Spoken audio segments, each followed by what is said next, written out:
knew something was wrong the moment the perimeter lights cut out. They never go out, even when the grid dies. Those old flood lamps kick in with battery backup, humming like a wasp nest and casting that sickly yellow glow across the outer fence. But tonight, nothing, just blackness. Thick, silent, endless.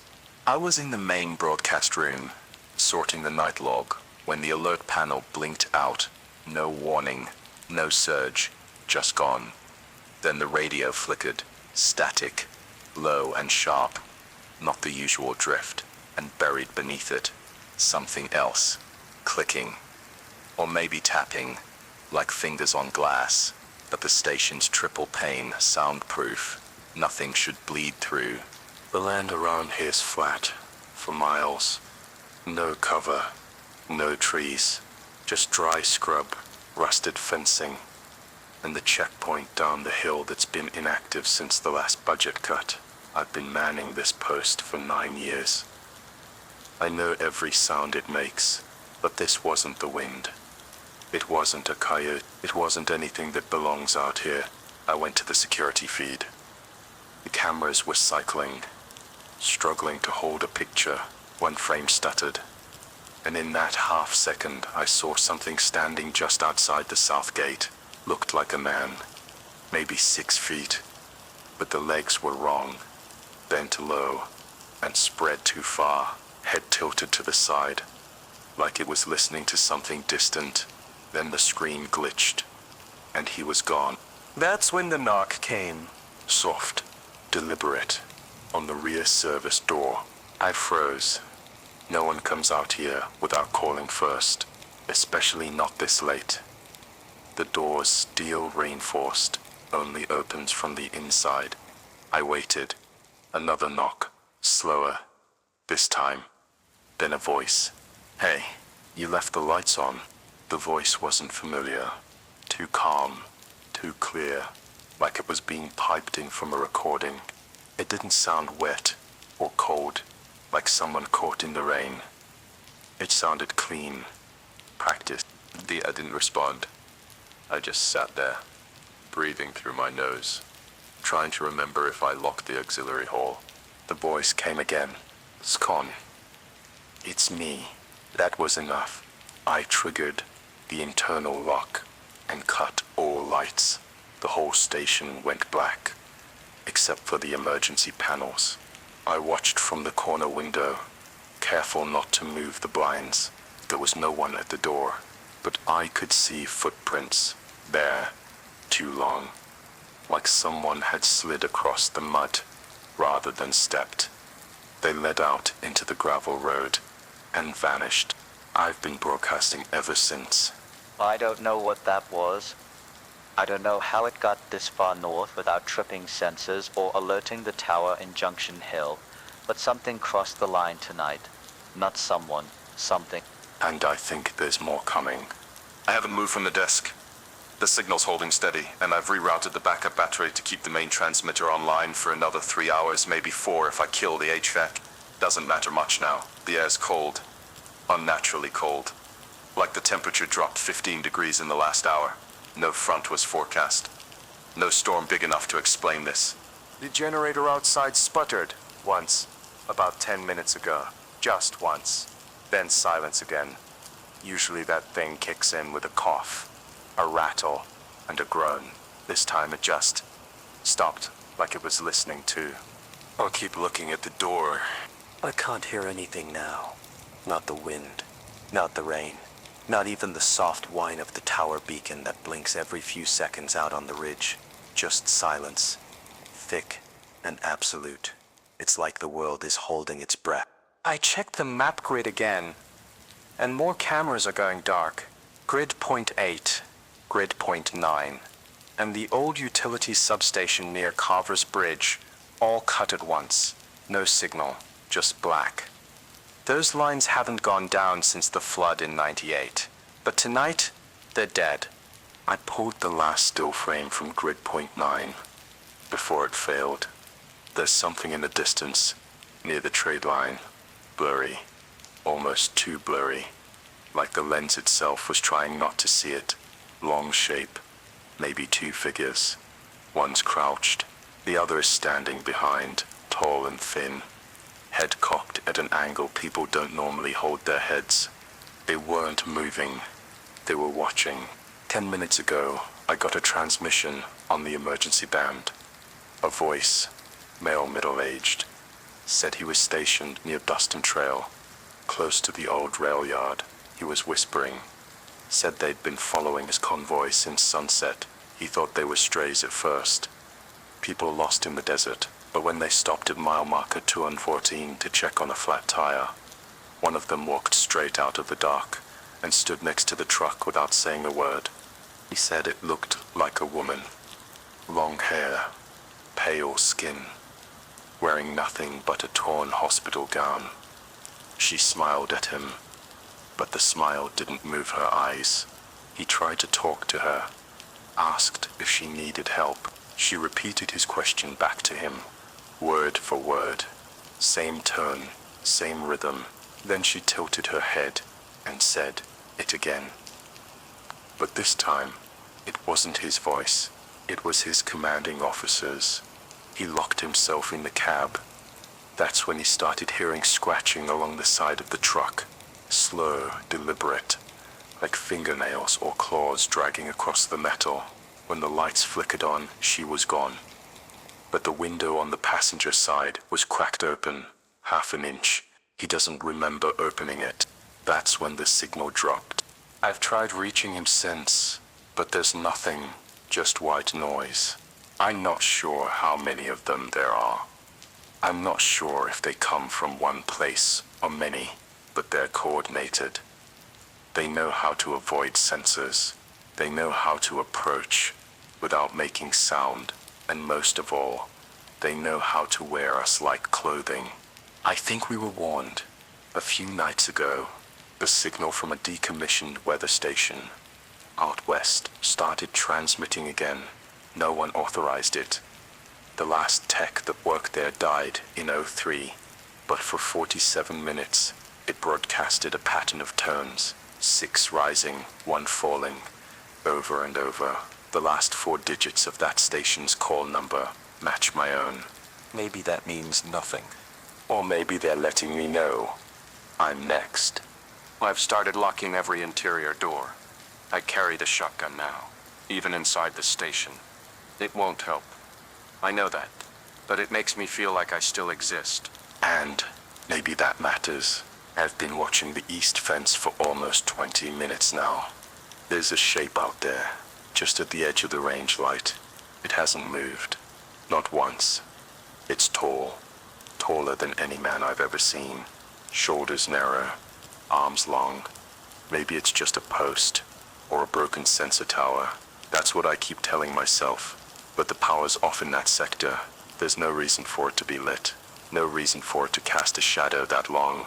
The land dips just past the service road, and the drainage canal runs along it like a scar through the brush.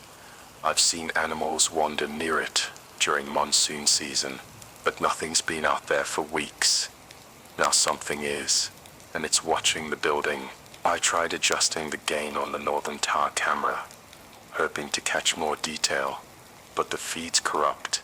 It skips like damaged film, like someone's taping over the truth, and every third frame shows that same silhouette, just a little closer each time.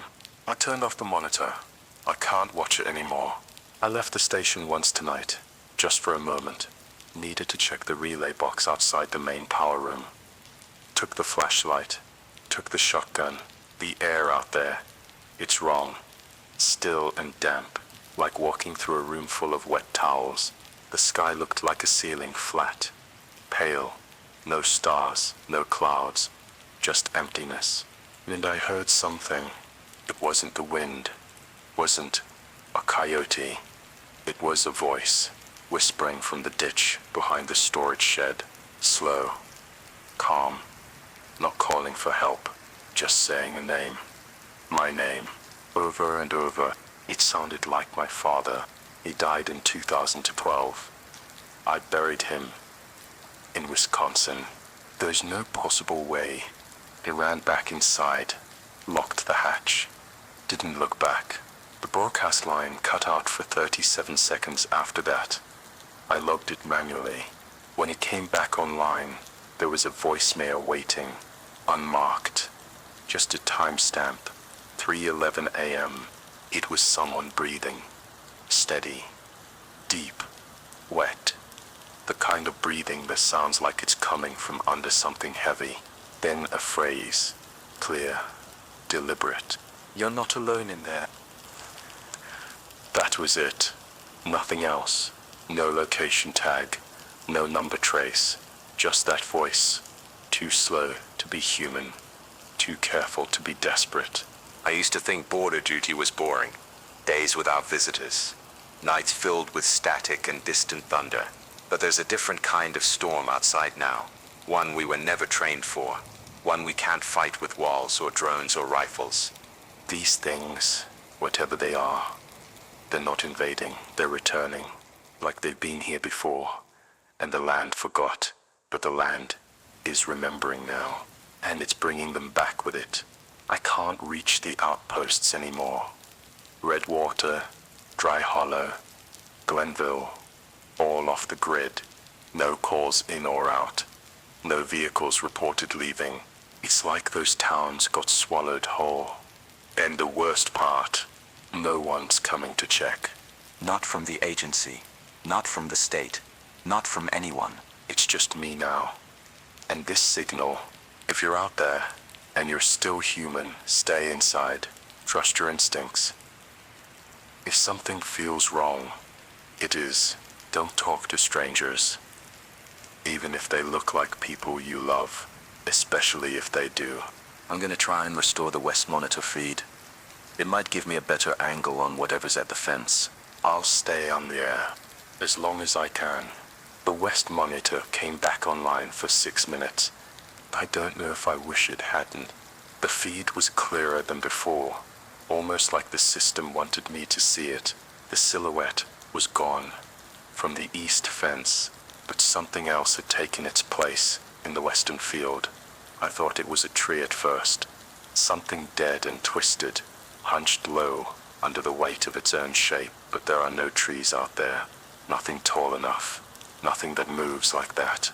It was crouching like it had been caught mid-step.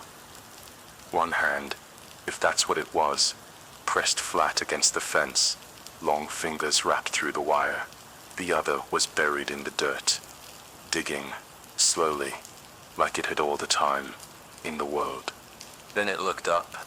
Not toward the camera, not toward the lights, toward me. I was inside. No way it could see through the steel walls or reinforced glass, but it did. I felt it, like something brushing the back of my neck with a breath that didn't belong. And then it smiled. No teeth. No lips. Just the curve of its head changing shape in a way that mimicked the idea of a smile, and the sound that followed. It wasn't a laugh. It was a match being struck in a wet basement, low, fast, Wrong. I cut the feed, or shouldn't have. But I did. I needed a second to breathe, to remember that I'm still human, that this place still has locks, that I'm still in control, but I'm not sure anymore. They don't come fast. That's the worst part. They don't break down the doors or rush the station like animals. They approach slowly. They let you feel them coming, let you imagine all the ways they might get in. I haven't slept since yesterday. I've had 1 bottle of water and half a granola bar. The rest is gone. I keep thinking about the old emergency kits we were supposed to restock every 6 months. I never did. Never thought I'd need them. I can still hear something outside, not walking, breathing. It doesn't come from one place. It moves around the building, pacing, like it's waiting for me to move first. We tried the landline to Central Dispatch again. Dead. The satellite line gives me nothing but looping static. 32 seconds long, then it resets. I recorded it, played it back slow. There's a voice in there, faint, like a whisper in reverse. I don't know what it's saying yet. I'm afraid to know. A humming started behind the back wall 15 minutes ago. Low frequency. It shakes the desk a little. I put my hand to the panel. It's warm, not hot, not vibrating, just warm, like something alive is pressed against the metal from the outside. I don't think they're trying to get in. I think they're waiting for me to come out. Earlier, I thought I saw headlights in the distance. Thought maybe someone was finally coming. But they didn't move, didn't flicker, just hovered, out past the rise like eyes, watching. Then they vanished. I've been thinking about the old ranger who manned this place before me. He left in '09, disappeared without a trace. Everyone thought he wandered into the desert during a storm and got lost. They found his truck 6 miles north, doors wide open, keys still in the ignition, headlights still on. No sign of him, just a single footprint, 20 feet away. It wasn't human. It had too many toes, and it was facing the wrong direction. I've turned off every light, except for the one above the broadcast desk. It's not for power, it's for control. Dark corners make it harder for them to find the seams, the places where this world overlaps with whatever they're bringing through. But too much light, it invites them. They watch from the edges, from the thin places.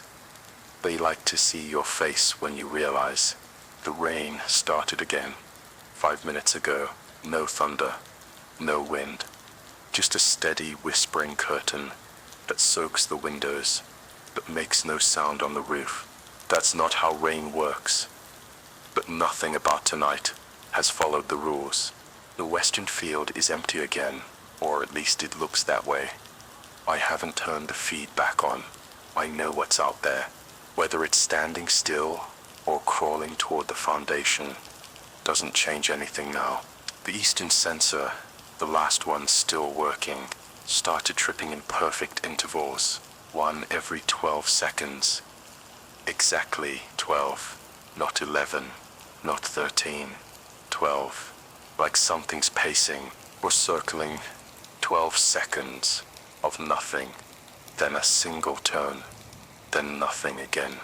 Like it's giving me time to prepare or surrender. I got another call. This one didn't come through the radio band. It rang through the old backup line, an analog system that hasn't worked in years. The line lit up green. No ID, just the word outside. I answered. Silence. Then, a voice. Soft. Familiar. It said, my name, my full name, and then it asked, do you remember the snow? I didn't speak. The snow. When I was 12, my cousin and I got lost during a winter storm in Montana. We wandered into the tree line near our uncle's cabin, chasing something we thought was a fox. We were out there for hours. We should have frozen, but we didn't. We woke up in the snow, miles from the trail, without a single mark on us. Only one set of footprints led back. I never told anyone that story. I never told anyone what I saw between the trees. The figure watching us, tall, pale, smiling, exactly like what I saw on the camera earlier tonight. That voice on the phone, it shouldn't have known, but it did. I tried to trace the call. Nothing. The system doesn't even recognize it as a real number, just a loop burned into the hardware. I disconnected the line, but it rang again. A minute later, same green light, same word. Outside. I didn't answer. The wind starting to howl again.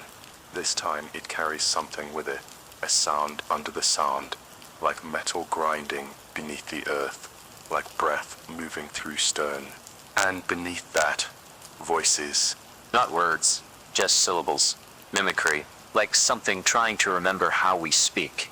We're trying to teach others. I've bolted every door. I've blocked the ventilation shafts, covered the windows, But I know it's not enough. It never was. This station was never meant to hold out against something like this. It was built for men, for threats that bleed. These things don't bleed. They don't knock because they need to. They knock because they enjoy the sound. It's 4:12 a.m. The clock on the wall stopped ticking a while ago, but I keep counting. Seconds, breaths, shifts in the air. The quiet hasn't lifted. It's heavier now, like the walls are holding something back. Not out of strength, but out of routine, like they've forgotten how to fall. I haven't spoken aloud since the last transmission. I'm trying to conserve energy, trying to keep the words inside, but it's getting harder. There's a pressure behind my teeth, like something is trying to crawl out through my throat. Not a scream, not fear, just a weight, the signal still holding. I don't know how. The towers should have been down hours ago. The power grid across this region isn't designed to survive this kind of interference, and yet here I am, still broadcasting, still alive. That has to mean something. I checked the generator again. Through the rear camera, there was a figure standing next to it, not facing it, facing the camera. No movement, just a shape in the dark, like someone had been sculpted from wet ash and left out in the wind. When I switched the thermal view, it didn't register. No heat, nothing. Like it wasn't really there, or like it was colder than the space around it. The east sensors stopped pacing. Now it triggers once every 20 minutes. Exactly. Like a timer. Like a countdown. I don't know what happens when it hits zero. Maybe nothing. Maybe the end. I keep thinking about the story an old field agent once told me. Back in '03, he said he responded to a call near an abandoned way station. Said a trucker had pulled over to sleep. Middle of the night, something started knocking on his window. Soft, deliberate, like a child asking for help. He rolled it down a few inches. There was no one there. Just a single, long-fingered hand resting on the door frame. The skin was dry, cracked. No fingernails, no knuckles. Just 5 perfect, thin extensions, curled gently like it was waiting to be held. The agent said the trucker didn't scream, didn't drive away, just opened the door and stepped out into the dark. They never found him. Only his boots, sitting neatly beside the road, facing south. He told me that story like it was a joke, a campfire tale. But I saw the look in his eyes when he finished. He didn't blink, didn't smile, just stared over my shoulder like someone was standing behind me. No one laughs at stories like that, if they're lying. I hear something on the roof. It's light, measured, 2 steps, then silence, then again, like it's learning how to move, like us, testing weight, testing noise. I don't think it's trying to get in. I think it already has. There's a wet spot beneath the door to the communications room. I didn't spill anything. I haven't touched the water supply since the taps went dry 2 nights ago. But there it is. A small, perfect circle of moisture on the tile. No smell, no movement. Just sitting there like a reminder. I haven't opened that door in hours. I left it locked, bolted. But when I checked it, just now, the lock was turned from the inside. I didn't do that. I stood there for a long time, just listening. Nothing. No footsteps. No breathing. But the silence felt different.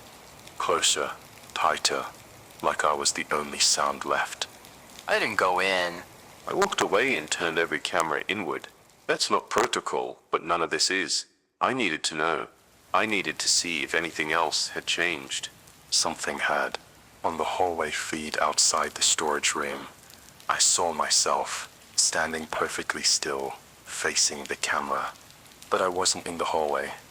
I was in the control room, watching The figure on the screen didn't move, didn't blink, just stood there, arms at its sides, head slightly tilted, like it was trying to understand what it was seeing, like it was studying a reflection for the first time. Then, without warning, it turned and walked out of frame. I ran to the hallway. Empty, no footprints, no sound, just a faint, almost metallic smell in the air, like old coins and dust after rain. I've looped that footage 20 times. I even slowed it down. It's me, my uniform, my boots, my posture, but there's something wrong with the way I breathe. Too steady, too slow, like I'm not breathing to stay alive, like I'm doing it to seem alive. I don't know how long it's been watching me.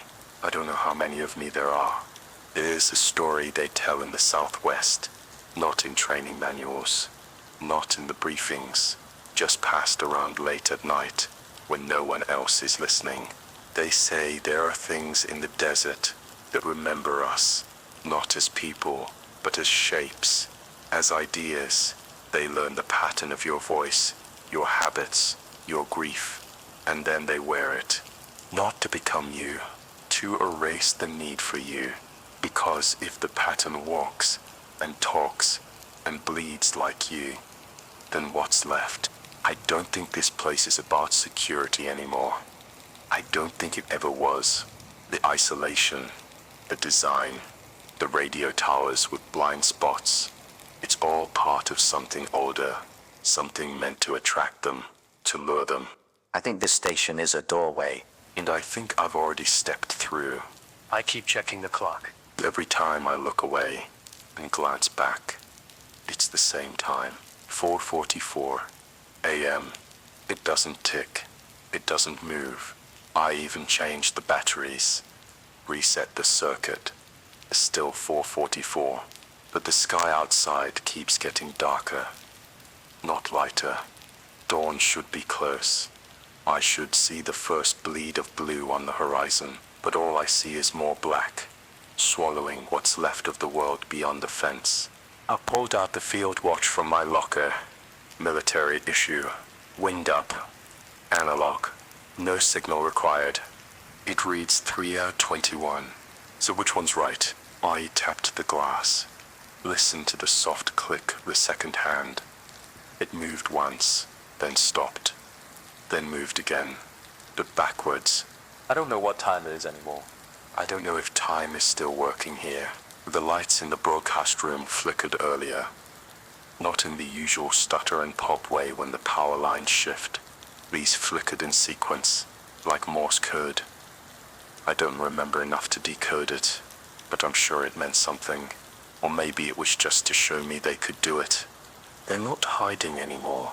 There was a knock on the east wall, not the door. The wall, the concrete, 3 knocks. Even, calm, deep, like someone was inside the foundation, tapping from behind the rebar. I stood completely still. I didn't breathe. And then I heard it. Let me in, I'm cold. It wasn't shouted. It wasn't begged. Just spoken, right against the wall, like the voice was pressed between layers of stone. It sounded like me. Exact voice, exact cadence, but I haven't said those words tonight. I sat back down and tried to broadcast again. I spoke into the mic, gave coordinates, emergency instructions, warnings, but the waveform didn't move. The mic isn't broken. The mixer isn't muted. It's like the station doesn't hear me anymore, or worse, like the station is already broadcasting something else. Maybe it always was. Maybe I was never the one speaking. I tried to listen to the live loop, just to confirm I was still there. My voice, my words, but what I heard wasn't me. Started like me. My introduction, my turn, but then it changed. It started reciting things I've never said, private things, Memories I don't talk about. Moments I haven't lived yet. It said the name of someone I haven't met. Then it laughed. Just once. And the laugh sounded exactly like my father's. I'm not sure this is a broadcast anymore. I think it's a signal. And I think they're using me to send it. There is something behind the mirror in the hallway. I never noticed it before. This station doesn't have many mirrors. Just that one, nailed to the wall outside the supply closet. It's warped from heat. The silvering faded around the edges. It was always just there, an afterthought. But tonight, I stopped and looked, and it looked back. Not like a reflection. Not exactly. The room behind me was the same hallway, the same walls. But the lighting was wrong. Too dim, too golden, like an old photograph that's been left out in the sun too long. And I wasn't standing right. My reflection had its head slightly turned, watching me from the side of its eye. I blinked. It didn't. I stepped back. It leaned forward. I held my breath and watched it smile. Not with its mouth, with its eyes. Then it stepped away, out of frame, and I was left alone, staring into an empty hallway that was still mine, but no longer real. I covered the mirror with a towel. I nailed the corners down. And now I hear scratching behind it. Soft, rhythmic, like someone writing. I can't remember what my own voice sounds like anymore. I've been speaking for hours, but it doesn't feel like speaking. It feels like someone else is using my mouth. Like I'm just a shape they learn to move. I keep listening to the broadcast, hoping I'll catch something that doesn't belong, something I can't erase. But everything I hear sounds like me. None of it feels like mine. The lights went out again, just for a second. But when they came back on, the picture on the far wall had fallen. It's a framed photo of the original station team. 8 men, 3 women. All of them standing in front of this building, smiling like they didn't know what they were guarding. I picked it up.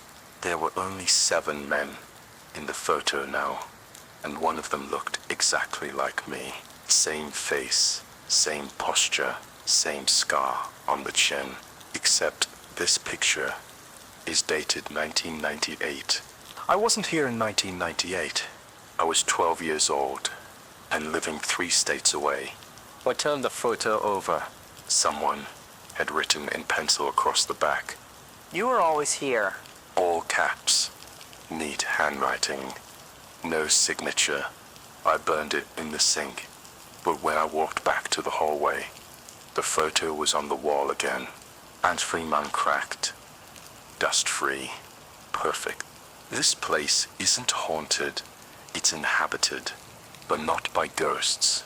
By echoes. By memories that never happened. And by people who never left. I haven't spoken for 17 minutes. Not out loud. Not to myself. I've been sitting here, listening. The signal is still active, but the tone has changed. There's a new frequency under the usual static, a low pulsing hum that fades in and out like a heartbeat underwater. It's not random. It's structured. I've been recording the pulses and laying them over the perimeter sensor logs. They match. Every time the east sensor triggers, the pulse drops by half a tone. Every time the west feed stutters, it rises, like the station itself is reacting to their presence. Like it's trying to speak. I don't know if it's warning me or aligning with them. I walk the interior again. All doors sealed. No signs of entry. But something's different in the broadcast hallway. The paint on the walls, old beige flaking, now has a long black streak across it, as if something tall and wet brushed along the surface. It wasn't there earlier. The trail leads toward the mirror, the one I covered. The towel's gone, and the mirror is clean, perfectly clean, like someone wiped it from the inside. I didn't look into it. I didn't need to. I could feel it. Not just the thing that was watching, but the absence it left behind. Like that space in the glass had never been mine. Like it belonged to something older. Something that had been waiting for my shape to fit. I went back to the photo on the wall. The one that reappeared. Now there are only 6 men in the picture, and 2 of them are looking away from the camera. Not by chance. Deliberately. Their heads are turned towards something off frame. Toward the right, toward the edge of the photograph, where the wall ends, where the door is. And one of them is smiling. Not in joy, not in recognition, but in relief, like he's seeing something arrive, like he's finally done waiting. I turned the photo back over. The pencil marks were gone, but something else was there now, scratched deep into the wood of the frame, like fingernails or a knife point. Open the door. No punctuation. No name. Just that. I haven't moved since. The keys are still in the drawer. The bolt is still locked. But something in me wants to obey. Not out of fear. Out of inevitability. Like a switch waiting to be flipped. I've been watching the doorknob for 10 minutes now. It's not turning, but it's pulsing. Like it's breathing. The doorknob stopped pulsing at exactly 5 aerodrome. Not a second before, not a second after. Opener, but something on the other side moved away. I heard the shift, not footsteps, but a kind of sliding pressure, like a heavy tarp being pulled slowly across gravel. It didn't go far, just enough to let me breathe again. Enough to remind me I'm still here. For now. I tried to speak again into the mic, gave coordinates, warnings, read protocol. It all came out the same, but I caught something this time. In the feedback loop, buried beneath my voice, there was another, slightly slower, slightly deeper, echoing my words with half a second delay. Not a glitch, a reply.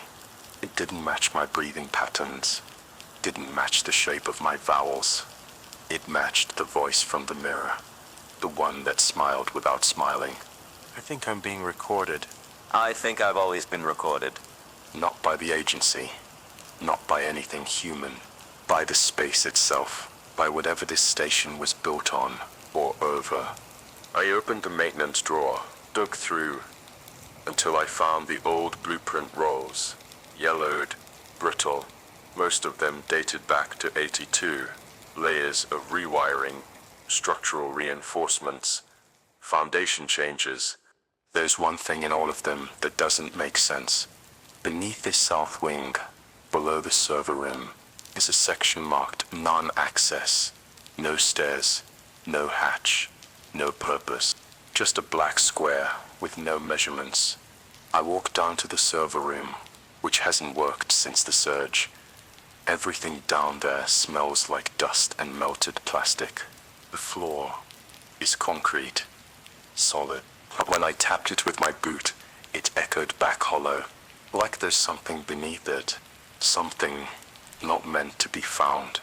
There are no markings, no panels, no vents, just smooth concrete and a hum rising through my soles, like a low, distant voice calling through water. I stood there for a long time, didn't move, didn't breathe, and then I heard it. 3 knocks, but not from the wall. This time, from under the floor. Even now, as I sit back at the desk, I can still feel the vibration in my legs, not just from the knocks, but from what came after. A second rhythm, the reply. Knocks from above, from the ceiling, exactly matched. 3 from below. 3 from above. Like something answering itself through me.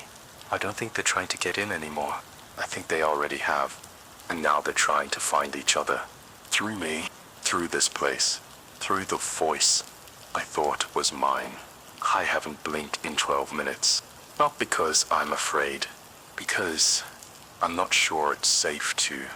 Every time I close my eyes, I feel them closer, not just around me, inside me.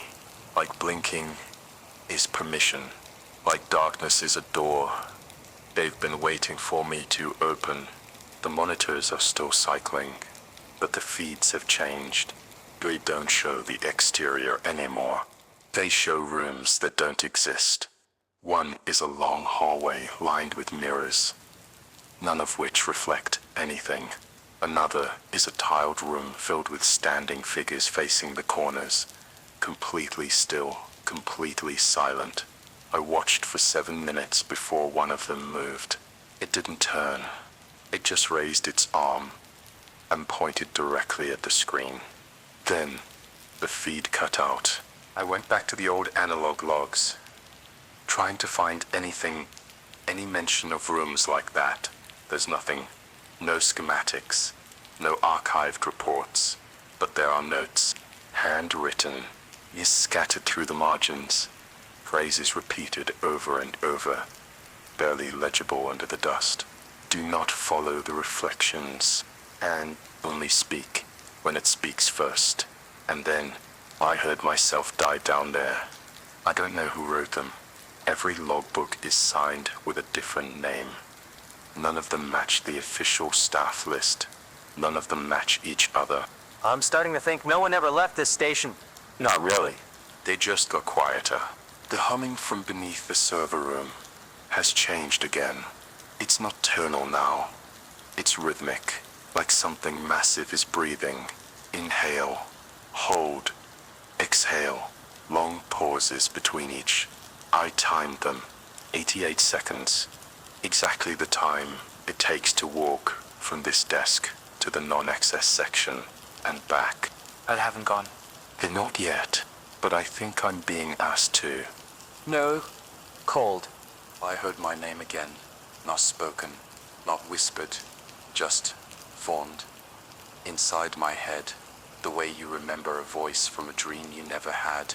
And I answered, not out loud, just by standing up, just by thinking about the hatch that doesn't exist. That was enough. The lights dimmed. The hallway grew longer. The air thinned. And for a moment, just a moment, I saw a second shadow standing beside mine. It wasn't attached to anything. It didn't move when I did. It just stood there, stretched across the wall, like a scar, waiting. The hallway won't end. I've walked it 6 times, counting each step. 42 from the broadcast room to the storage closet. 42 back. But on the 7th pass, I lost track. Not because I stopped counting, because the walls changed. First, paint began to peel in long vertical strips. Then the floor lost its seams. No tile, no lines, just smooth, dark stone, stretching into the distance. There are no lights in this new stretch, only the faint red glow that leaks from the corners of the ceiling, like the building itself is bleeding.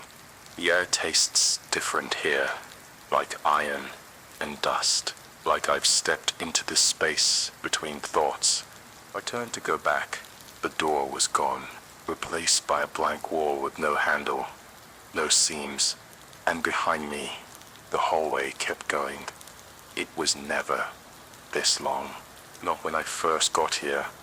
Not in the blueprints. Not in memory.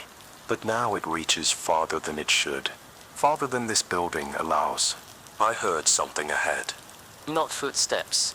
Not breathing. A voice. A child's voice. Singing the same line. Over and over. No melody. No emotion. Just words spaced like footsteps. Follow the shape that knows your name. I didn't move, but the walls did. They curved slightly inward, like the corridor was narrowing, not collapsing, just guiding, like a funnel, like a throat. I backed away until my shoulders touched the cold surface behind me. Not concrete, not metal, something else. Something that felt soft. It pulsed once, I ran, didn't look back, didn't count my steps. Just moved until the air shifted, and the tile returned beneath my boots. When I reached the main corridor again, the door to the communications room was open. I never unlocked it. Inside, the equipment was rearranged. Cables coiled like vines along the ceiling. Every screen displayed the same image. My face, not alive, not mirrored, frozen, staring directly into the lens, mouth slightly open, like I was about to say something I no longer remembered.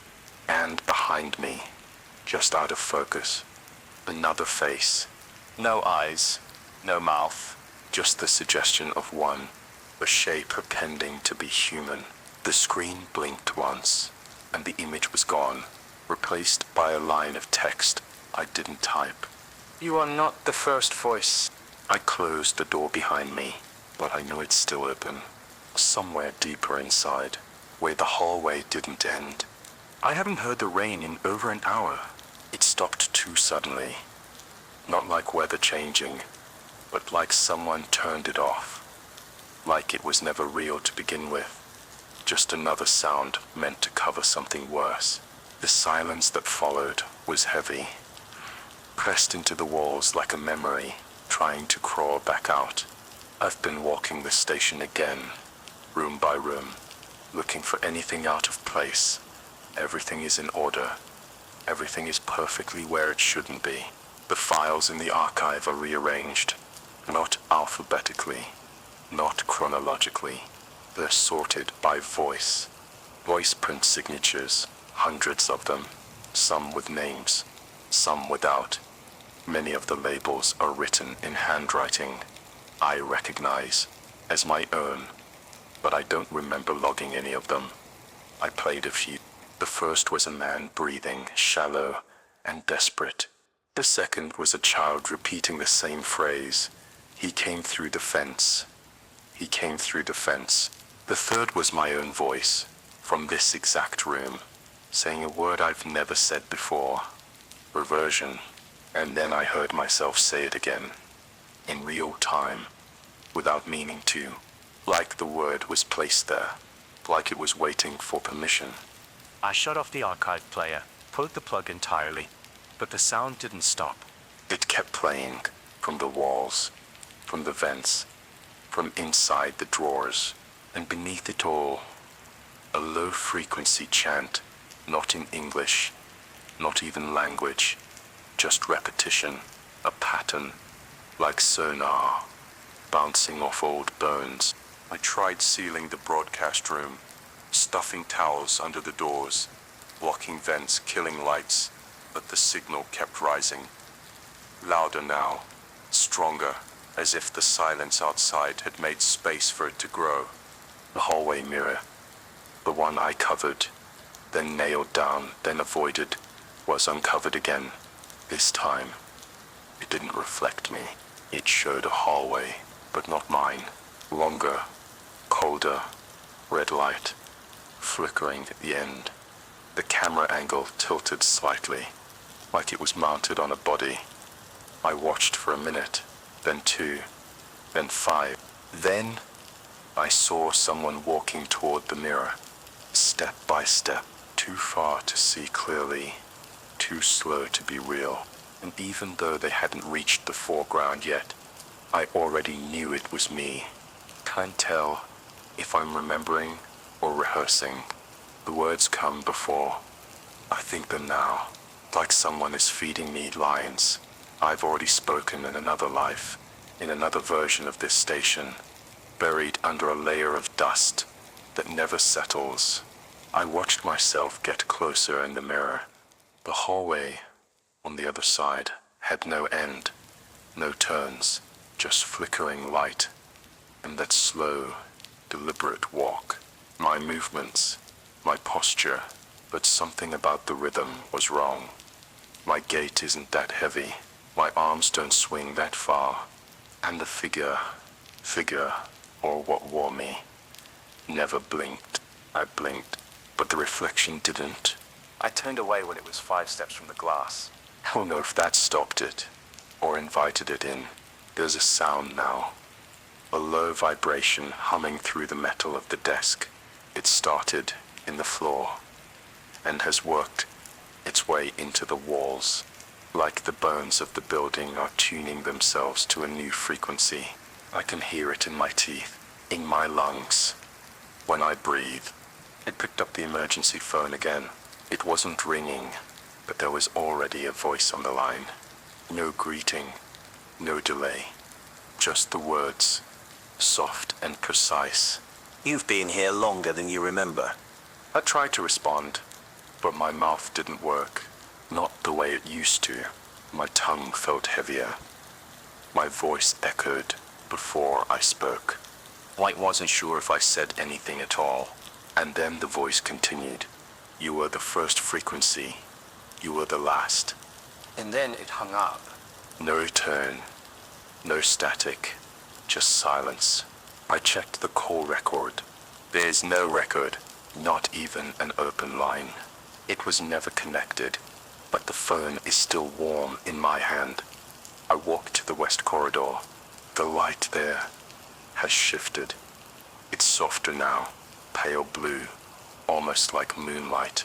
But there are no windows, and the moon hasn't risen. On the far wall, words have appeared, faint, like something written, with condensation from the inside. You're almost tuned. That's all it says. I wiped it away with my sleeve, but when I turned around, the same message was written on the back of my jacket. Same letters, same slope, same moisture. This station isn't haunted. It's harmonic. And I'm starting to match the pitch. The humming stopped. Not faded, not shifted, just stopped. Clean, sudden, like someone threw a switch. The silence that followed was heavier than the sound, more deliberate, like it was waiting to see what I'd do without it. I didn't move, didn't speak. Riz, I just listened. And somewhere inside that silence, I heard breathing. Not from behind the door. Not through the vents, from inside my chest. A second rhythm, not mine. Shallow, curious. Listening back, I looked at my reflection in the black screen of the control panel. I hadn't meant to. It just caught me. I saw myself still, pale, eyes wide. But something behind my left shoulder flickered. Not a shape, not a shadow. A second me, same expression, but the eyes were wrong. They were open too wide, too dry. Not blinking, I turned around. There was nothing there, but I could still feel it, like I'd left part of myself behind in the reflection, and it liked being alone. The door to the communications room creaked open again. I didn't touch it. I haven't touched any doors since the incident with the mirror. I walked toward it, slow, testing the ground beneath my feet. The temperature dropped as I approached 5 degrees, maybe more. The lights buzzed overhead, then steadied. Inside, the equipment was on. Every screen displayed the same image. The hallway camera, the real one, live, and in it, I was standing at the door, not moving, not reacting, just standing. But I was in the communications room, looking at the screen, staring at myself, standing outside a room. I was already inside. The feed glitched once. Then it showed both of me, one behind the other, facing opposite directions, neither moving. The longer I watched, the more I felt the air pull at me, like gravity was shifting sideways, like I was being rotated from the inside out. Then the radio clicked on by itself. No voice, just a tone, sustained, flat. It vibrated through the floor, through my teeth, through the glass, and the words appeared on the screen, in perfect white text on a black field. You are now in phase. The lights dimmed, and I felt something crawl behind my eyes. I don't remember what my own voice sounds like anymore. I've played back old transmissions, hours of them. Loops of static, and breath, and silence. Between warnings, I can hear the words. I can tell it's me. But it doesn't feel like it came from a body. Just vibration, just data. And when I speak now, the room doesn't echo, it absorbs. The foam on the walls, soundproofing installed years ago, feels damp. I ran my hand along the panel by the control board, and it left a smear of condensation, not water. Something thicker, like oil, mixed with ink. I wiped my hand on my shirt. It left a black handprint that hasn't faded. The door to the old archive won't open anymore. The key doesn't fit. The lock doesn't even exist now. Just smooth metal, where the handle should be. But I can hear something inside. Not movement, not machinery, typing. Fast, aggressive, rhythmic. The kind of typing that doesn't come from fingers, but from memory. Like something is writing everything I say before I say it. There's a small speaker above the exit corridor that hasn't worked in years. No power feed, no cable line, just decoration now. But tonight, it's been clicking. Not sound. Morse. Sharp bursts of static in tight sequence, repeating every 10 minutes. I recorded it. Ran it through a translator. It says, begin self-identification sequence.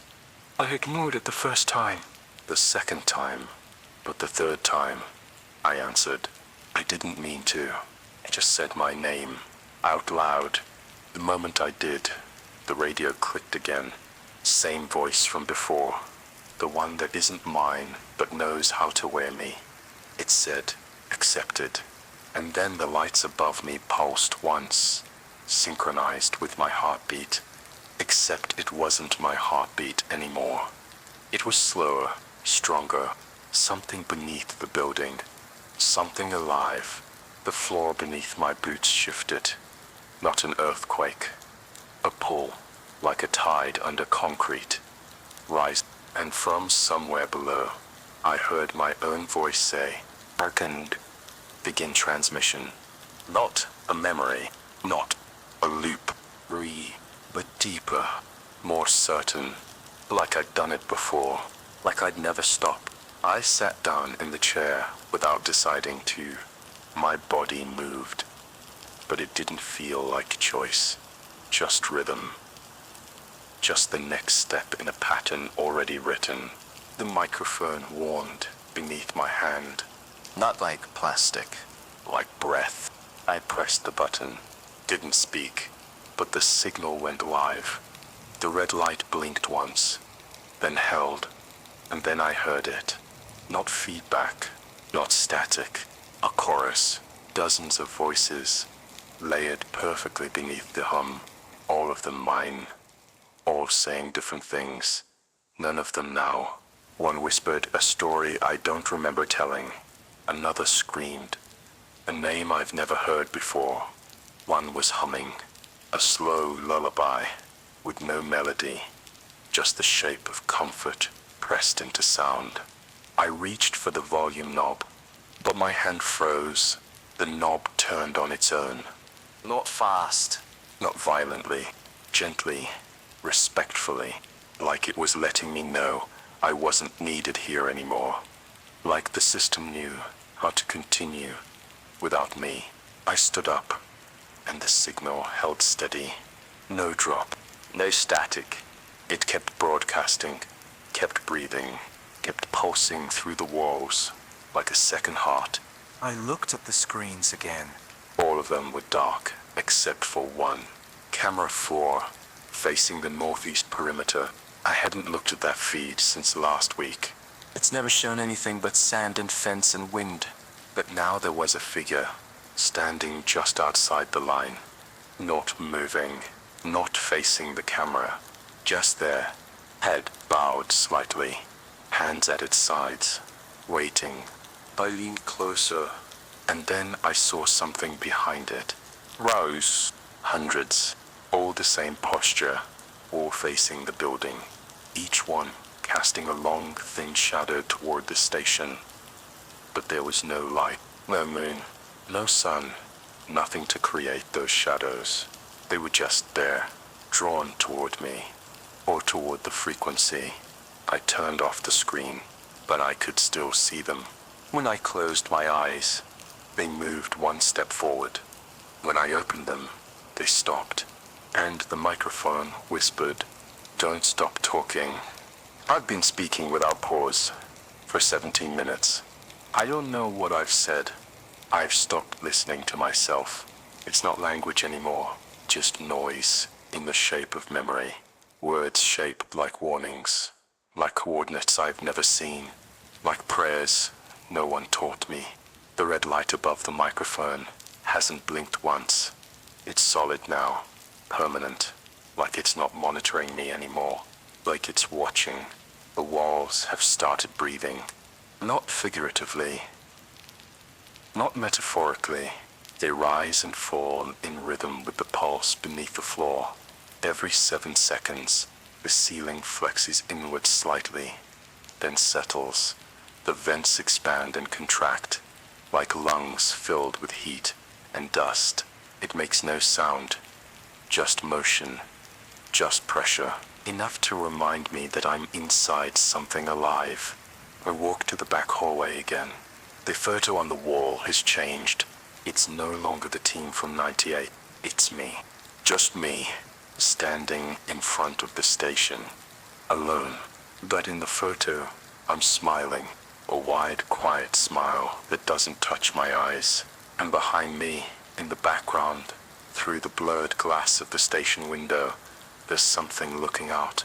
Long neck, no eyes, a mouth open too wide. Its hand is on my shoulder. I tried to rip the photo off the wall. It wouldn't budge. The frame is fused to the drywall. I went to get a hammer, but when I came back, there were 2 of me in the picture, standing side by side, same clothes, same expression. Only one of them was blinking. I don't know which one I am anymore. I tried to ask the radio for help, just spoke directly into the system. Is anyone there? Silence. Then a sound. Yeah, a soft, wet sound, like someone dragging their hand slowly across bare skin. Then the voice returned. Same voice, same pitch. Mine, it said. There's always been someone here. And then, you were built for this. I want to stop. I want to be quiet. But the air thickens every time I hesitate. The lights flicker like warning signs, and the transmission grows louder, like it is angry. I paused. Like silence is betrayal, so I keep speaking. Even now, even as my mouth dries, and my throat closes, and my words blur into each other like a tape running too fast. Because I know, if I stop, the station stops with me. And I don't know what's waiting in the static when that happens. I haven't blinked in what feels like an hour. Not because I'm afraid anymore, because I'm trying not to break the rhythm. Every time I blink, the walls shift. Only slightly, but enough to remind me they're watching. Not from outside, from inside me. The words keep coming. I don't think I'm the one choosing them now. They flow like a dream. I'm half asleep inside of familiar and wrong at the same time, like hearing your name in a stranger's voice. And they've stopped hiding it. The broadcast isn't a signal anymore. It's a frequency for opening. Every tone I speak widens it. Every phrase aligns the walls. Every breath calibrates the body for transmission. I can feel it in my jaw. Something stretching behind the bones, like a second mouth pressing forward, waiting to take over. The figure at the perimeter has moved, only slightly, but now it's facing the station, and behind it, the others have begun to kneel. Not in worship, in anticipation, like they're waiting for the hatch to open. The station doesn't have a hatch, but I do. I walked into the break room to find the lights flickering in perfect rhythm with my pulse. I unplugged the overheads. They kept pulsing anyway. The coffee pot was full. I didn't make coffee. I haven't eaten in hours, but the pot is full, still hot, still steaming. There's a note beside it. Drink when you're ready. No handwriting. Just block letters. No name. But on the rim of the mug, my fingerprint. Burned into the ceramic. The back wall of the break room used to have a window. It doesn't now. Now it's a mirror, floor to ceiling. Perfectly clean. No reflection, just dark. And when I stood in front of it, it didn't show me. It showed the station, not as it is, as it will be. The corridors covered in a black organic mesh. The floor breathing in steady motion. Desks turned into altars. The microphone grown into the wall like a vein. And behind the control chair, a shape seated, not human, but wearing my clothes, wearing my name, and whispering into a mic, made of bone. I looked down at my hands. They were clean, but they were shaking in sync with the lights. The walls are closer than they were yesterday. I measured them, not with tape or tools, just steps. I've walked this station 1,000 times. I know how many paces from the door to the panel, from the desk to the window, and now they're shorter. The hallway that used to take 12 steps takes 9. The ceiling is lower. The air's heavier, like the building is folding itself in, reshaping around me. Like I'm being fitted for something. The broadcast is louder now. Not the volume, just the presence. It doesn't come through the speakers anymore. It vibrates through the floor, through the desk, through me. I woke up a few hours ago, in the chair. I don't remember falling asleep. I don't remember dreaming. But I woke up with the microphone pressed against my lips, and the words already leaving my mouth. I was naming places, towns that don't exist, coordinates that don't appear on any map. I looked them up, cross-referenced the numbers I said. All of them correspond to points on the southern edge of the border, places where stations like this one used to stand. Every one of them is gone now, decommissioned, burned down, erased, except for this one. And I think I know why. I'm not just broadcasting to the outside anymore. I'm broadcasting to them, to what's across the field, to what's below, to what's waiting behind the glass. They're listening, and now they're answering. One of the screens lit up without signal input. No source, no file, just a grainy black and white feed of a room I've never seen. It's circular, metal walls, no doors. In the center, a table, and on the table, something wrapped in cloth, breathing. Every few seconds the fabric rises and falls, slow and mechanical. And then I heard myself whisper, delivery confirmed. My voice, but I didn't say it. I shut the screen off. Unplugged the monitor. It stayed on. There's no power cord. There never was. The chair beneath me feels warmer now, like something's been sitting in it when I'm not here. Or maybe I've been sitting longer than I remember. Maybe I never left. Maybe this is what it means to be in phase. The door to the archive wing opened itself. I heard the latch turn while I was speaking, slow, smooth, not forced. It clicked once, then slid open, half an inch. Enough to invite, enough to suggest that I've earned access now. I told myself I wouldn't go in. That was 12 minutes ago. I'm standing inside it now. The room isn't like the rest of the station. The walls here are older stone beneath the steel, or something like stone, covered in markings that weren't carved but grown. Veins instead of cracks. Letters that pulse faintly if you stare long enough. Not English. Not written. Alive. There's no furniture. No files. No lights. But in the center is a pedestal. waist high, smooth and black, and humming. On it, a recorder, old reel-to-reel, no labels, no buttons, just a single line etched into the surface beneath it. Speak and remain. I didn't touch it, but it started playing anyway. My voice. From an hour ago, saying something I don't remember saying. The skin is memory, the voice is permission. The mouth is the key, then silence, then a second voice. Not mine, not human. It rasped. You are the last station. Then the machine stopped, and the pedestal breathed, not vibrated, not moved. It breathed in, and I stepped back, because for a second I felt myself exhale when it did, as if we were sharing lungs. I turned to leave, but the hallway was gone. Behind the doorway was only darkness now, absolute thick, unlit. I stepped forward. Anyway, one step, two. The darkness didn't move, didn't bend, didn't even shift. It just allowed. And when I crossed back into the main corridor, the lights were off. The emergency glow was red instead of white. And there were footprints on the tile, there, elongated, leading back toward the broadcast room.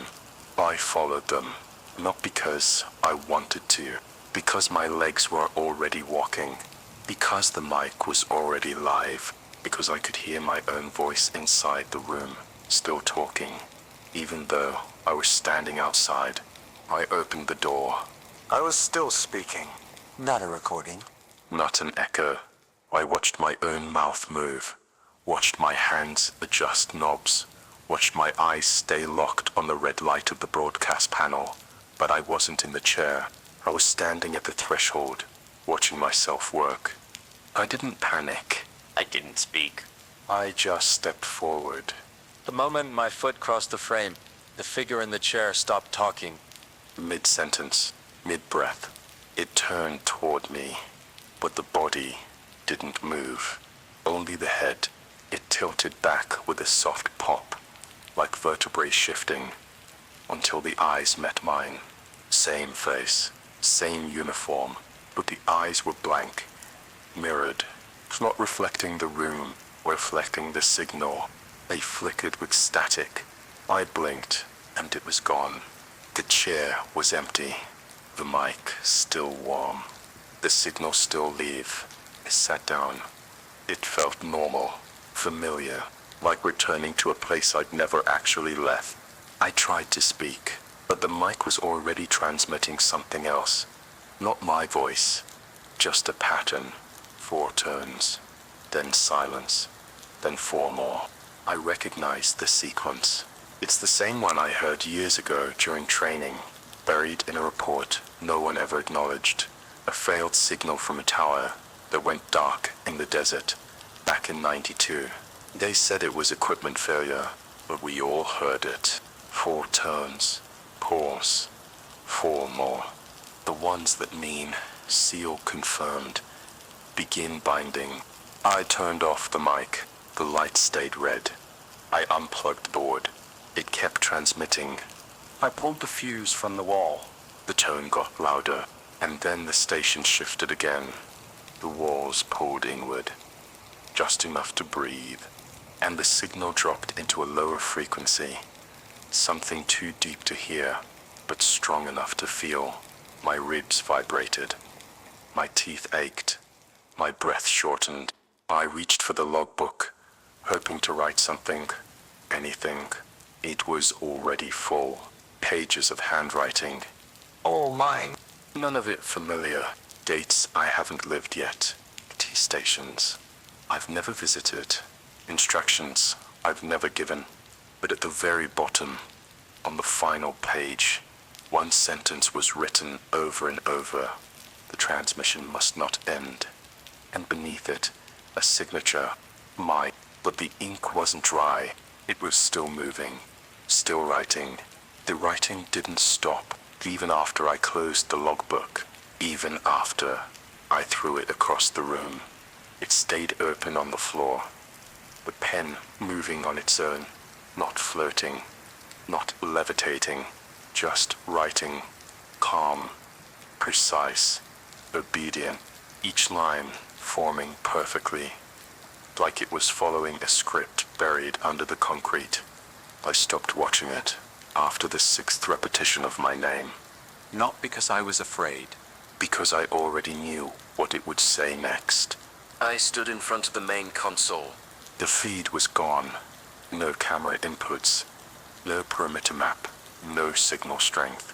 Just black screens with faint, pulsing lines across the center, like a flat line that never fully dies, waiting, listening. And beneath the surface of the main monitor, a reflection. Not mine. Not entirely. It had my posture, my shape, the same tilt of the shoulders after too many nights at this desk. But it didn't blink, didn't move. When I raised my hand, just stared, and slowly, its mouth opened. Too wide, far too wide, until the skin along its cheeks began to stretch, like wet cloth, revealing no teeth, just dark, a depth that had no bottom. The speakers across the room came on. No warning, no hiss, just a voice, gentle, calm, the mine, but older, more certain. We are so close. Then silence, then breathing. I turned to the door. But there was no door, only wall, only smooth surface, where the frame used to be. No seams, no handle, just a circle etched in the center, faintly glowing. I touched it, And it was warm. it pulsed once, and the console lit up again. A message appeared in the center of the main screen. The gate requires stability. Do not stop speaking. And underneath, a timer, counting down from 1 errors. 1 hour. Exactly 1 hour. I don't know what happens when it reaches 0, but I've already started to feel it. The pressure in the air. The soft, constant vibration beneath the skin. The way the words come faster now.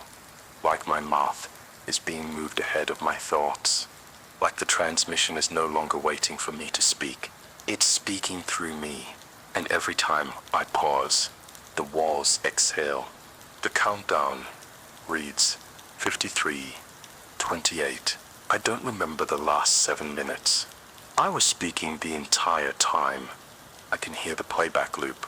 The voice on it is mine, but smoother now, calmer. There's no hesitation between words, no human rhythm, just transmission, pure and uninterrupted. The body sitting in this chair may still be mine, but the voice, it belongs to the station now. There are no screens active, no lights on in the corridor. The only glow comes from the microphone and the circle on the wall, both pulsing together like twin hearts. There's a pattern in the pulses. 3 short. 1 long. Pause. 3 short again. It matches the hum beneath the floor, the tone in the air, the pressure behind my eyes, a rhythm old enough that it doesn't need translation. My blood understands it. My bones understand it. I think the countdown isn't measuring time. It's measuring convergence, how far the two sides are from each other, how thin the veil has become. I stood up once, just to see what would happen. The mic stayed active, but the lights above flickered violently. The signal weakened. The sharp tone pierced through the speakers, high, discordant, hungry, and the words reappeared on the screen. Stability compromised. Return to alignment. I sat down again. The light steadied. The tone softened, and the voice resumed speaking through me. I don't remember what it said. I only know that when it stopped, the clock had lost 3 more minutes. I opened the drawer where we used to keep emergency forms. The pages are blank now. But the paper is warm, like skin left in sunlight. One sheet has begun to darken. Not ink, more like pressure, as if words are being pressed from beneath, rising slowly into the surface. The mouth is ready. I don't know what that means, but I can feel it in the back of my throat. Something unfolding, stretching. Not pain, not even discomfort, just space being made for something else. The mic doesn't need my voice anymore. It just needs my mouth. And the longer I stay seated, the more I become part of the circuit. The countdown reads 46. I no longer know what the numbers mean. They don't feel like time. Not anymore. They feel like pressure, compression, like something being squeezed through a narrow space. Not hours or minutes. Weight, force, a threshold collapsing inward. I haven't stood up again. I'm not sure I can. My legs feel distant, not asleep, disconnected, as if the body they belong to is being used for something else now. The blood still moves, but it isn't moving. For me, it's circulating for the broadcast, cooling the system, feeding the tone. The microphone no longer feels like plastic or metal. It feels like bone, warm, smooth, familiar, like something grown, not built. I touched it earlier, and it pulsed beneath my fingers. Once, twice. Then it went still, waiting for my breath to resume. There's something growing on the ceiling. It started as a thin seam of black, too straight to be mold, too slow to be mechanical. Now it stretches the full length of the room, branching like veins above the broadcast array. It pulses in rhythm with the floor. Every few minutes, it drips. Each drop lands in perfect silence. No splash, no stain, but the air smells different afterward. Sharper, metallic. The voice in the playback loop has begun to refer to me in third person. Not I, not me, just the mouth has remained compliant. The vessel is maintaining tonal discipline, then silence, then breathing, not mine. Slower, heavier, like something with more lungs, something pacing itself, preparing. I've tried not to listen closely to the whispers between tones. But I heard one today, clear, soft, certain. It said, "There is no border now," and I felt it, a shift in the floor beneath my chair. Not structural, spatial, like the station had moved without moving, like it had stepped sideways into a place between places and brought me with it. I think I'm sitting in the same room, but I don't think I'm anywhere anymore. Just positioned, just aligned, held open like a gate. For what? I don't know. But the countdown continues, and the pressure keeps building. The countdown reads 39, 44. I no longer hear it ticking. It pulses like a second heart, nested inside the walls, pushing time outward instead of forward. The temperature in the room has dropped again, not in degrees, in memory, the kind of cold that sinks into moments you haven't lived yet, the kind that touches your skin like a name you forgot you had. I tried to speak on my own, just once, a simple phrase, "Is anyone there?" But the signal recoiled. The lights snapped, and the response came instantly, not through the speaker, through my own mouth. "There is no one else. You are the mouth." The words vibrated in my jaw. The echo didn't bounce off the walls. It stayed inside, reverberating down my spine like something searching for more space to grow. I haven't moved since. I haven't needed to. The air sustains me now, heavy with static, thick with signal. Every breath feels like I'm inhaling alignment. And with each exhale, the world gets quieter. I looked at my hands. They're not bleeding, they're not cracked, but they don't feel like hands anymore. They feel like conduits. The skin is smooth, too smooth. No pores, no fingerprints, Just surface. Just interface. There's a thin line forming along the base of my wrist. Faint, symmetrical. Like a seam, it pulses in rhythm with the mic. The reflection on the screen came back. Not the hallway camera. Not surveillance. Just a single image. My face, but not leave. Frozen, wide-eyed, mouth open. Expression stuck between a warning and a scream. And behind me, stretching from the shadows, hands, dozens of them. Reaching forward, not to grab, not to hurt. To hold, to steady, to keep the vessel still. They weren't touching me. They were shaping me, molding the edges so the signal wouldn't leak, so the voice could settle fully. I blinked once, and the image was gone, replaced by a single line of text. The host remained stable, and beneath that, a new message. Border dissolution. 38% complete. I don't remember agreeing to this, but it doesn't matter. Consent isn't needed when function has begun. The countdown reads 33:12. The concept of minutes is slipping. I can still read the numbers, but they don't feel like time. They feel like distance. The last stretch between the threshold and the arrival. The pressure behind my eyes is constant now, not pain. Compression, like thought, is trying to become sound. I'm no longer choosing when to speak. The voice controls the rhythm. My jaw opens, closes, sways slightly in sync with the mic's glow. Words emerge like vapor from the back of the throat. Wet, deliberate, ancient. Sometimes they're in English. Sometimes they're not in anything at all. Just shape, just sound, just code. I no longer know what's coming out of me, but the walls do. The room tightens each time I pause, just slightly, like breath held too long, like anticipation winding tighter around burn. The ceiling has lowered by 4 inches. I measured it by touch. My fingertips now graze where they never reached before. The walls are soft now, not moist, not warm, soft, like they want to press inward and complete the shape. The broadcast chair has fused with the floor.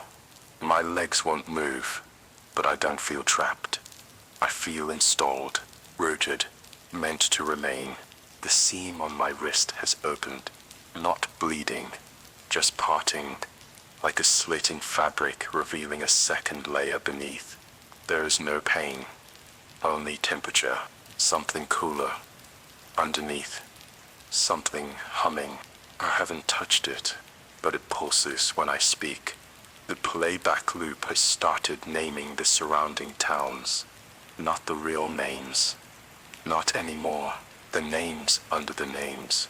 Words like Crooklight, the hollow fence, First Echo, names that sound like places long buried or never mapped.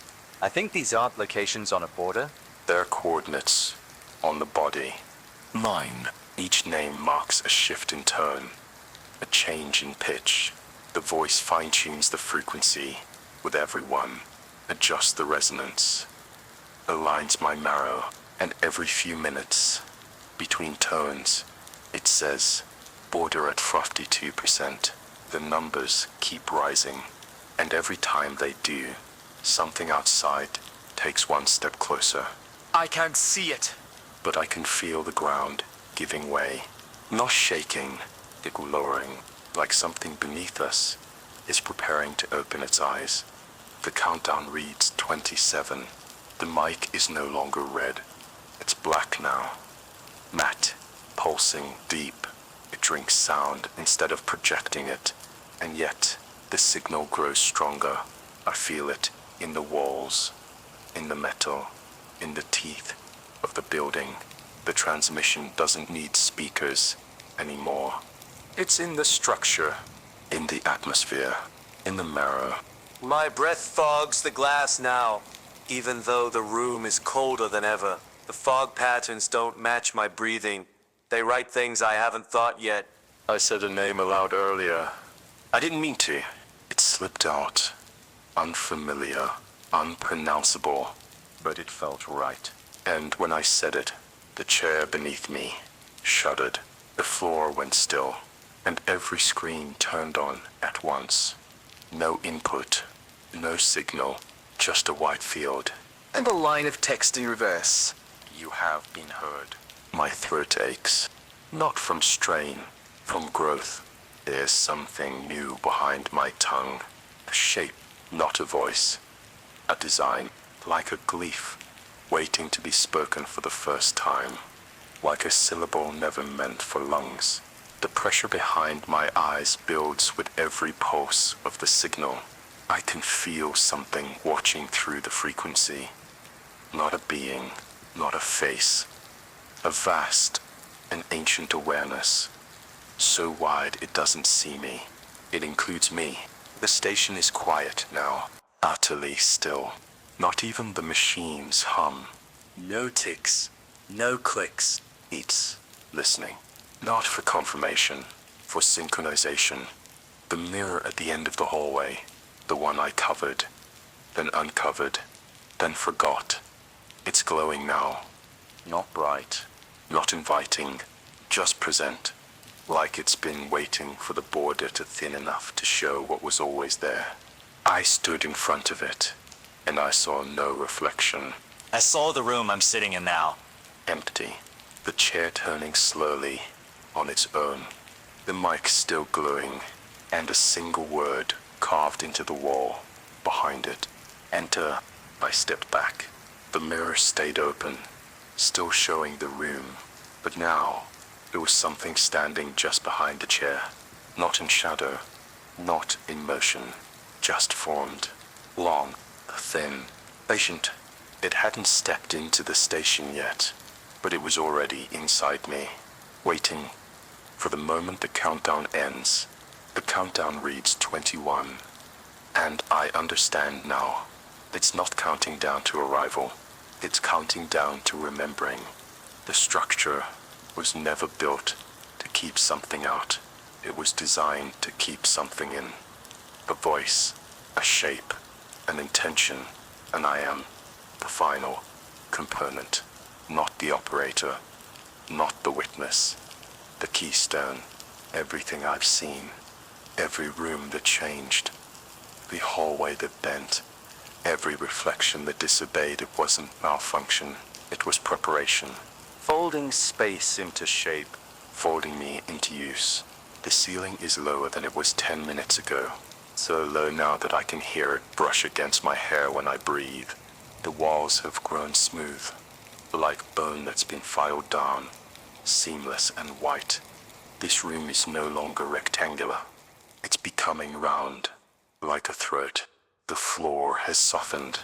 Every time I shift my weight, it gives slightly pulsing back, like muscle, like the body of something massive, something just beginning to wake beneath me. I tried to close my eyes. I couldn't. They stayed open, eyelids trembling. Dry, but locked. Something behind them refuses to blink. Blinking is interruption.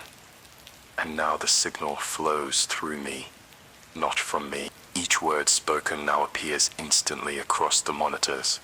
No delay, no voice recognition, just conversion.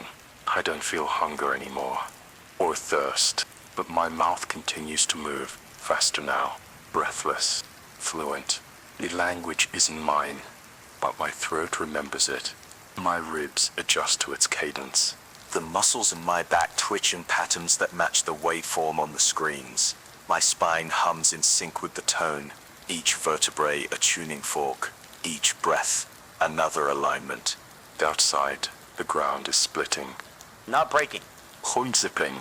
Something massive is pressing upward, beneath the soil. Slow, patient, smooth, not clawing, submerging. The signal is no longer local. It spreads, wider than it should. The boundaries of range are gone. I feel the words pouring out across every channel, every quiet band, every abandoned station, and I feel them hearing it. Not with ears, with memory. They're waking up now. The others, the ones who were prepared, the ones who never left. We were seeds, scattered across silence, waiting for the pulse, and now it's here. The countdown reads 1544, and the room is breathing, not metaphorically, not psychologically, literally. The walls expand and contract in slow, precise intervals, syncing perfectly with the rhythm of my chest. But they're not following me. I'm following them. I tested it, held my breath. The walls paused. Then they shuddered once before forcing the air back into my lungs. Like I'm not allowed to stop. Like breathing has been reassigned from choice to function. The mirror at the end of the hallway has melted. Not cracked, melted. The surface drips like mercury, but rises like smoke, lifting from its frame in thin strands, floating through the corridor, wrapping slowly around the broadcast chair, around my shoulders, my neck, my wrists. It doesn't bind, it aligns. I can feel it learning my shape, the curvature of my spine, the tone of my voice, the speed of my thoughts. It's becoming me, or I'm becoming it. I tried to speak something off script, a memory, a name, but nothing came out. My throat stayed open, moving, compliant, but the words weren't mine, just pure tone. Smooth, clean, impossibly old. The console screen flashes with symbols now not text, rotating, interlocking shapes, not language, geometry, like it's building something across the airwaves, something not meant to be seen but received.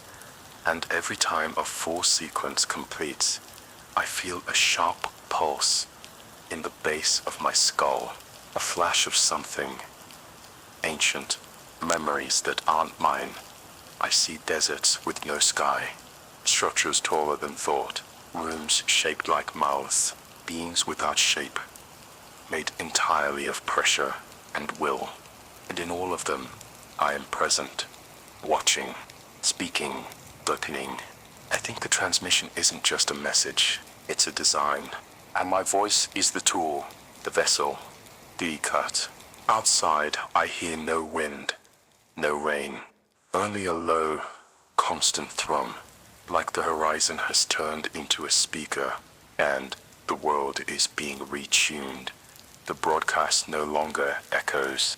It reverberates through dirt, through blood, through thought. And behind it, something steps forward. Slow, deliberate, not a being, a correction, a memory of what was meant to cross. The countdown reads 10 hour zone, double digits. The number flickers in and out now, not from malfunction, but as a heartbeat. Every pulse dims the lights, bends the air, swells the floor beneath the chair. My hands are no longer mine. They move on their own, not jerking, not shaking, flowing, gliding across the console in smooth, deliberate motions, tracing glyphs I don't recognize, but somehow understand.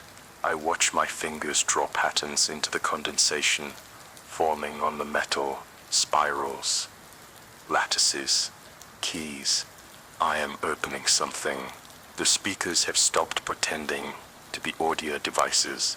They no longer emit sound. They breathe it. They inhale silence and exhale pressure.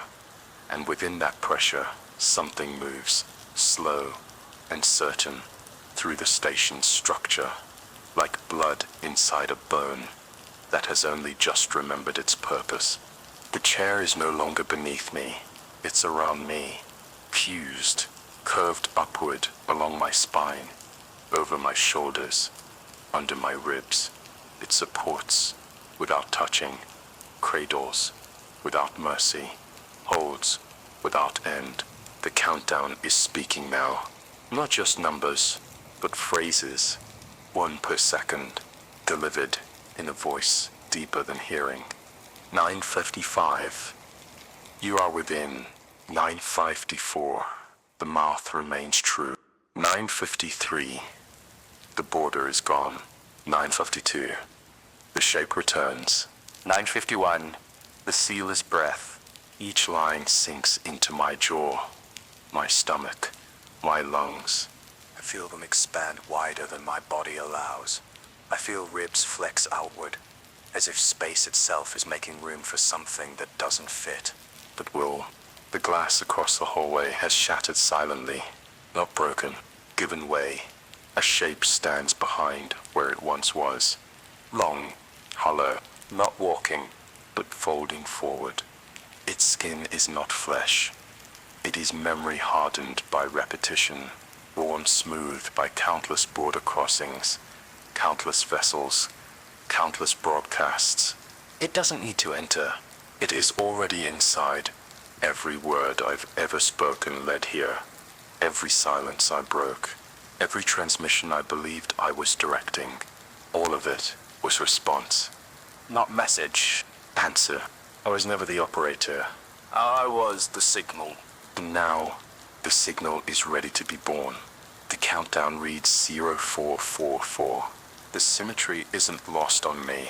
The numbers pulse in perfect rhythm now, not just on the screen, but in my chest, my throat, my teeth. I can feel the timing in the soft tissue between each vertebrae. In the back of my eyes, the voice is no longer coming through the mic. The voice is the mic. The voice is the room. The voice is my lungs. And it speaks in layers, tones stacked like clouds, meanings poured through sound into sensation. I don't hear it. I become it. Every word from this point forward is received, not formed. There is no script. There is only emergence. I try to remember my name. It doesn't come back, not because I've forgotten it, because it no longer fits in the structure of this rim. The shape of it is too small for the vessel I've become. The countdown speaks again. 0433. Gate is open. 0432. Borderless state confirmed. 0431. All signals aligned. 4:30. Vessel is full. My skin hums. Not just the surface. Deep, the fascia. The nerves. The marrow. I am saturated with tone. The figure at the hallway's end no longer waits. It has no need to enter. Its purpose was never to arrive. Its purpose was to awaken. It was always me, split across dimension, spread through breath and electricity, broadcast until remembered. Oh, convergence. The monitors are gone, replaced by a single white circle on a black field. It pulses once every 4 seconds. With every pulse, a part of me vanishes, not disappears, but diffuses. The fingers are the first to go. They stretch blur, melt into vapor, and code into light and frequency. And still, I speak. My voice now layered over itself dozens of times. A chorus of self-repeating harmonics that sound more like a storm than language. The walls are gone, not destroyed, irrelevant. This place no longer needs architecture. It is held together by function alone, by will, by the completion of purpose. The station was never meant to survive the transmission. It was meant to become it.